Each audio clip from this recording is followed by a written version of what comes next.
நம்ம பார்த்தீங்கன்னா இப்போ ஜிப் மோடில் பார்த்தீங்கன்னா டாப் ஸ்பீட் எவ்வளோ போகுதுன்னு நம்ம பார்க்கலாம்.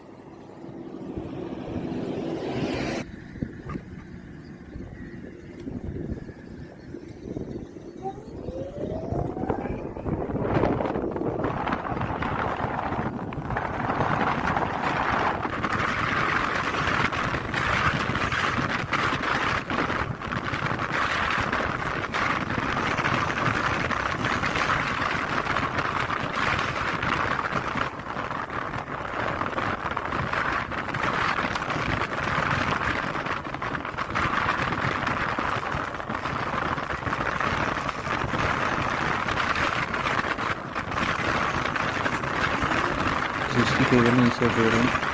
70 கூட ஈஸியாக போயிடும். 70 to 80 வந்து ஃபுல் பேட்டல் நம்ம கொடுத்தா தான் அந்த ரீச் ஆகுது. அதாவது ரொம்ப நேரம் ரோடு ஸ்ட்ரைட்டாக இருந்து ரொம்ப நேரம் நம்ம ரேஸ் பண்ணிட்டே இருந்தால் தான் பார்த்திங்கன்னா பவர் கொடுத்தா தான் பார்த்திங்கன்னா அந்த 81 82 வரையும் போயிருக்கு. ஆனால் நான் ரெக்கார்ட் பண்ண முடியல. அந்த அளவுக்கு நமக்கு வண்டி ஓட்டி பண்ண முடியல. மேக்ஸிமம் 77 வரையும் 75 வரையும் பண்ணியிருக்கேன்.